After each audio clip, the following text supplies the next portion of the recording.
Hello everybody, this is Joey from The Square Hole, and today I wanted to talk about why JoJo's Bizarre Adventures is so hard to get into power scaling with.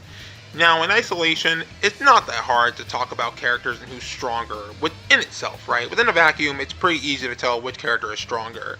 Now, I'm talking about compared to Dragon Ball, against Naruto, and especially against the series. I was asked this question before as to talk about could the Stars Crusaders beat Goku or something like that? I was asked that and I was just thinking that's hard to make interesting because there are a lot of characters that are just blatantly stronger than JoJo's characters and ones that are weaker. It's hard to make interesting. So I figured I could make a video about why JoJo's Bizarre Adventures is so hard to make a power scaling video on.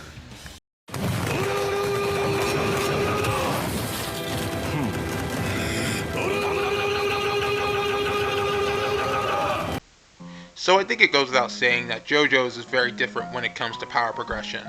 While most media like it, go out of their way to make their characters stronger, faster, smarter, or what else, the opponent's usually there to compensate for it. JoJo's is very different when it comes to that kind of thing. Not so much within the arcs themselves, but when the stories themselves shift from part 3 to part 4, 4 to 5. So, big examples of this are Jotaro and Polnareff, whereas Part 3 Jotaro is blatantly stronger than Part 4 and Part 6 Jotaro, and Polnareff is blatantly weaker in Part 5 than he is in Part 3. So, it's really, really difficult to juggle all of that compared to many other series. Whereas you could say the later form of like Goku, like Blue Goku stronger than Super Saiyan God Goku or whatever else, right? It's way harder to keep track of that kind of thing because sometimes characters get weaker between parts. And it's harder to say these things too because even during the parts in JoJo's, some characters are holding back and you almost never know their full capacity anyway unless they're pushed to that limit. Like Polnareff was pushed there pretty often, but Jotaro wasn't. It was really tricky to actually know his ceiling until he fought Dio.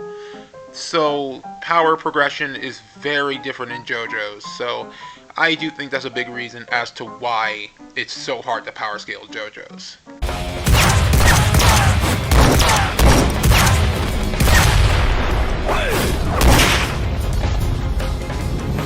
So combat is another reason why JoJo's is so hard to power scale. Unlike Dragon Ball or Naruto Shippuden onward, it is much more focused on wits rather than outright power. For example, many of the fights in the series cannot be won by brute force, with Star Platinum and Crazy Diamond being as strong as they are. The stand abilities and gimmicks preventing brute forcing are pretty reminiscent to how early Dragon Ball used to operate. If I had to think of a fight that's the closest to a Dragon Ball fight in the series, it's Jotaro versus Dio. There are not that many strength feats as a result, as it's not the main focus of the story. It makes it so much less intuitive to find feats like that. Like, we know that Star Platinum and Crazy Diamond are strong, but how strong they are is much trickier to pinpoint in a series like this.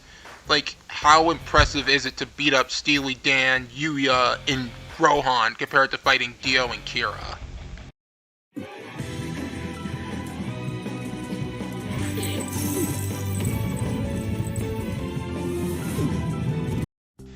So this is an issue unique to Part 3 onwards, but it is a rather pressing one.